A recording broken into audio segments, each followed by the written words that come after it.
welcome to my YouTube channel. So for today's video, as you can see, I have a horn or buzzer here. So this is the wireless horn or buzzer.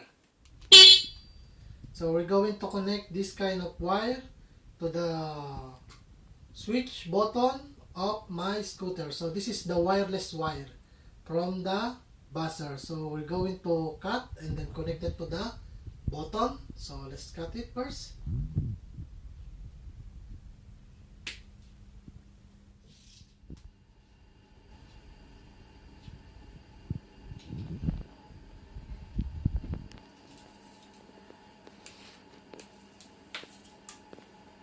So there are about 3 wires here, black, red, and then white.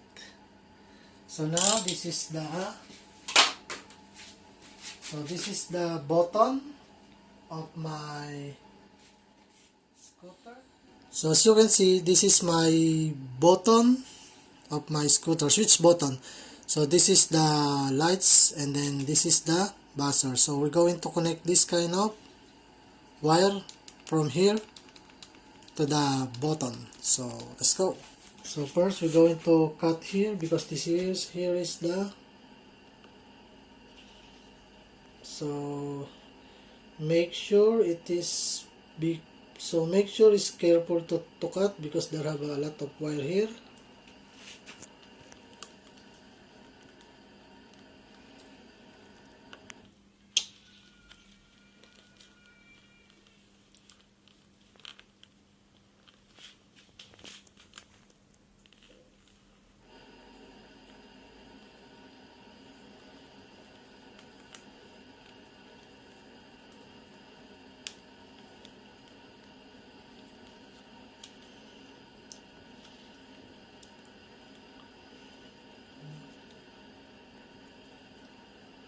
So this is it, guys. So this is the wire. So for my last video, I don't have a tester, so I know the wire from the buzzer is color white. So now we're going to take the color white.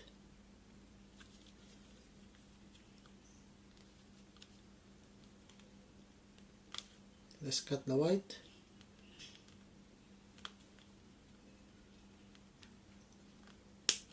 And then the another one.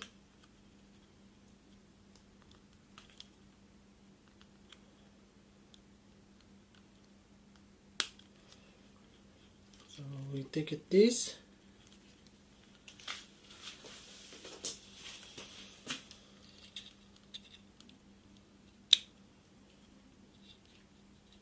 So alright guys, so this is the switch button from the horn or buzzer. So this is, as you can see, there have 3 wires, black, red, and white. But here in the button is only 2 white. So now we're going to connect the black one and then the red one. So this white is only a ground. So let's go and let's connect it, the 2.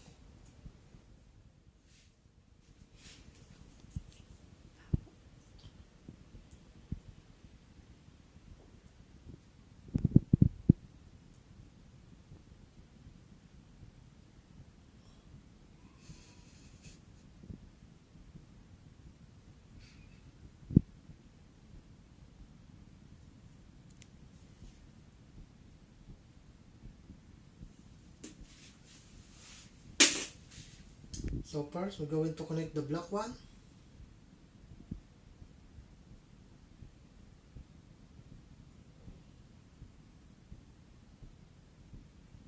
And then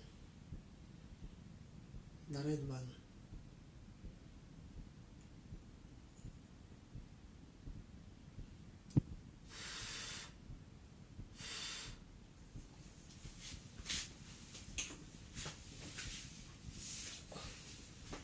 And then we're going to tape.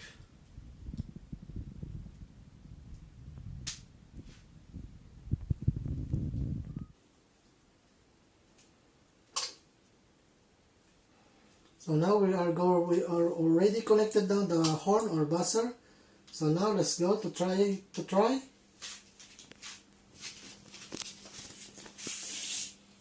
So let's try it, and then this is disabled because this is the ground. So this is the button. So let's try. So this is it. See, we are already connected now. So thank you guys. So now we're going to hide this all kind of wire, and then we already finished. So alright guys, so we are already finished now. So as you can see, I already covered the wire for hiding. So let's try it.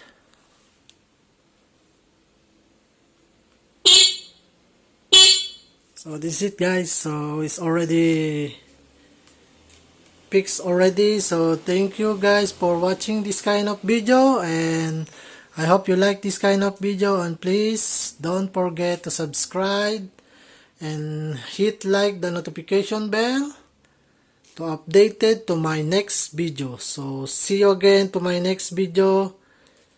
Sign out.